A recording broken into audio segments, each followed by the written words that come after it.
Hi, my name is Wendy Martin, and I'm going to do a video on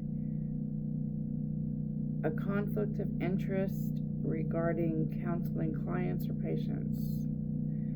I wrote a summary here, so I will just be reading up from the summary, and within the summary, I will have the link to this video.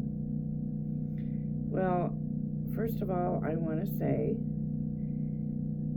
that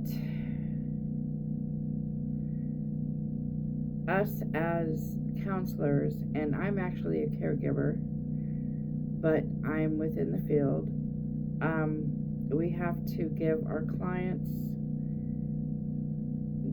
our attention. Whether we are not having a good day, whether we're having struggles of our own, our client is our priority. When I write up, and what I do at work as a caregiver, I write up care plans, or I should say a care plan is written for the client, that I go through the care plan with the client and ask if they're comfortable doing that. If they're not comfortable with whatever the care plan or service plan says, daily activities, what the client can physically do or not do. Our service plans are written by the home health care agency I work for, and I personally go through the service plan with the client. I'm the eyes and ears for the client, so if the client's having a bad day, or if the client is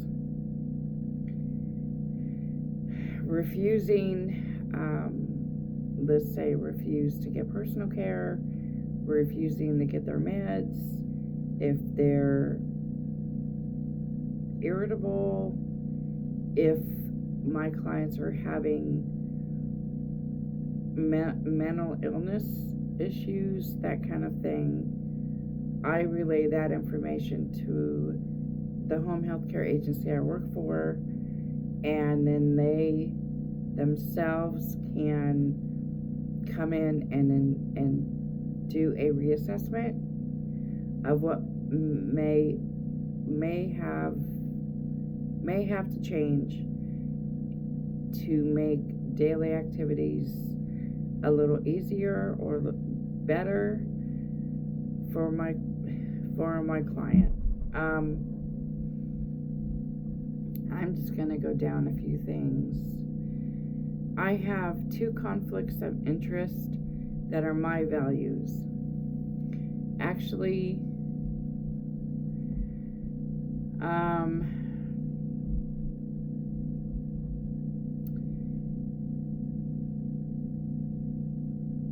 the American Counseling Association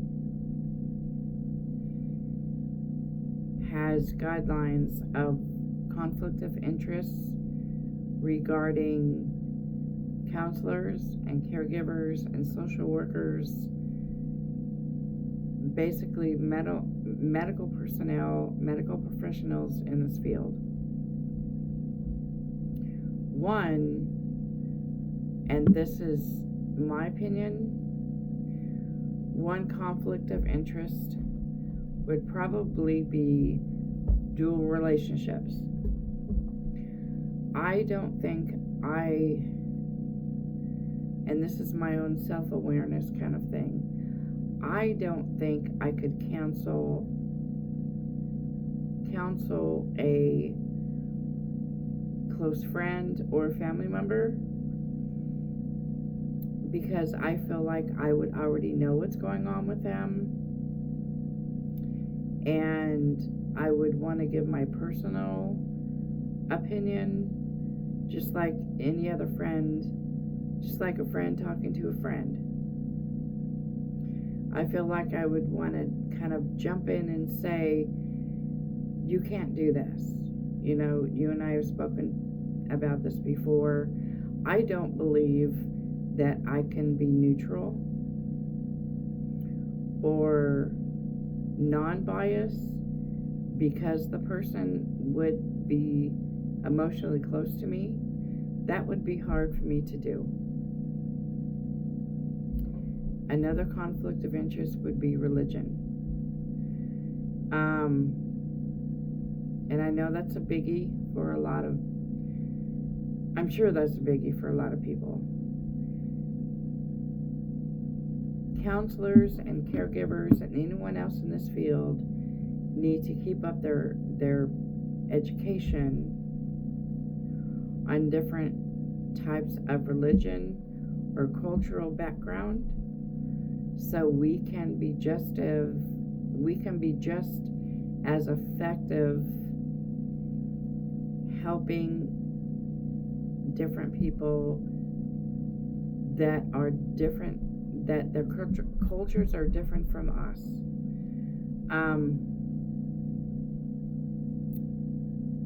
One religion or one culture, I probably could not counsel. And being a caregiver, it would be difficult as well. Probably the Muslim culture.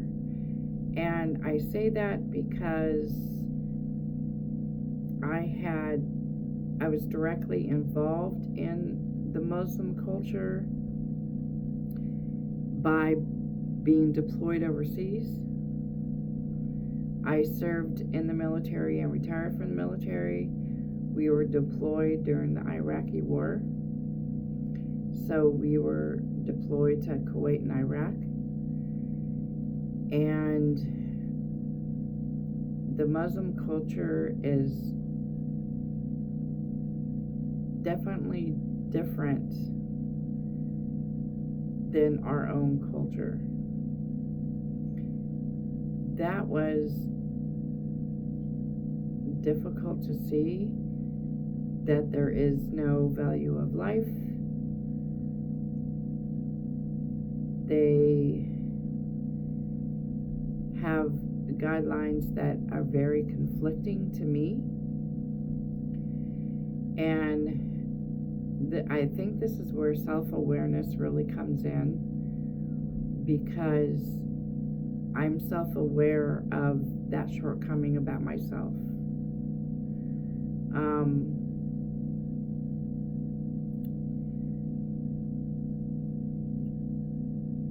I was directly involved in,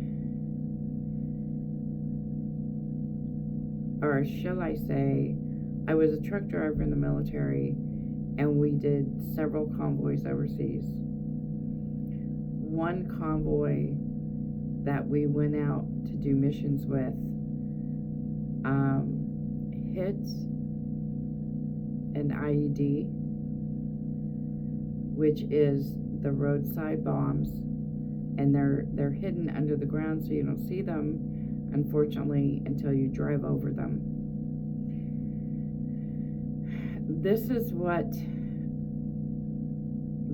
the goal of Muslims there. The goal was to get rid of us.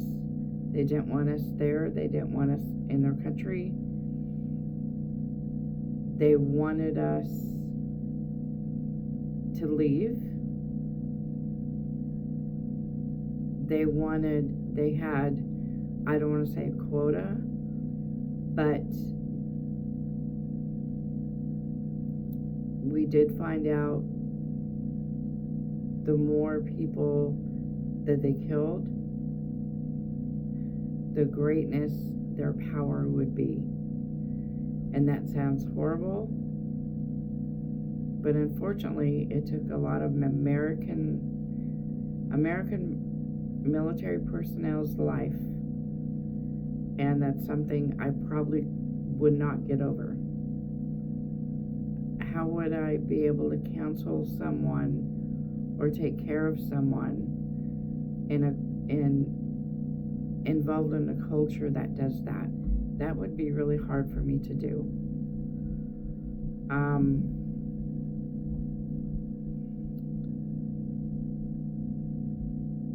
So both being, I will call, an ethical dilemma. I would not be giving my clients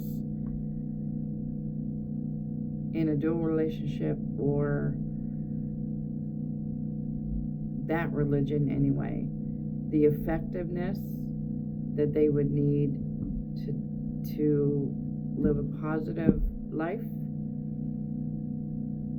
I would not feel comfortable doing that. I would probably have to refer my clients to another counselor.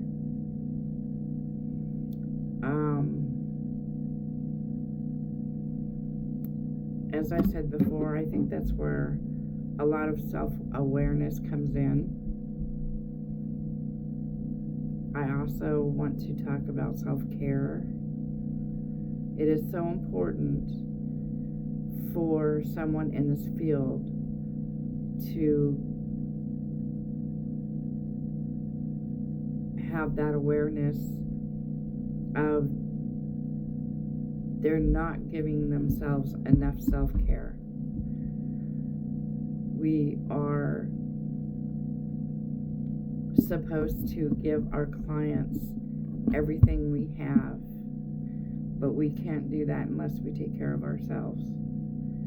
If we are having issues and we are having struggles,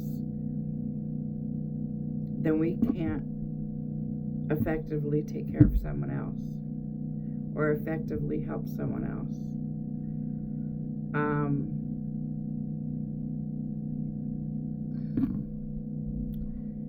One thing we could do for ourselves for self-care is relaxation techniques like prayer, or go to a church where we feel comfortable, where we can just take a deep breath and go from there. We can take a walk. We can read our favorite books. We just need to breathe and reset ourselves and refocus and recharge.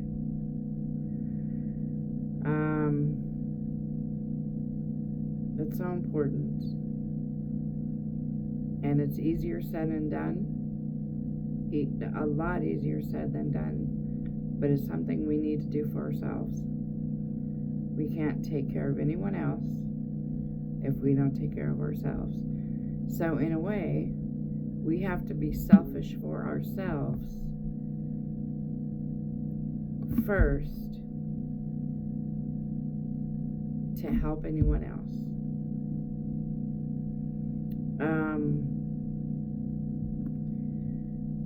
I had written a summary, and it will have this link in there. So I hope that kind of explains a few things, and I hope this video helps somebody.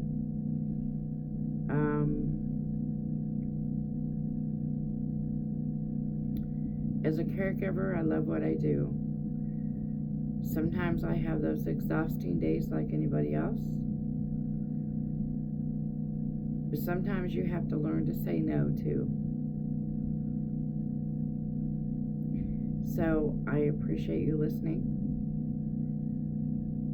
and have a good day.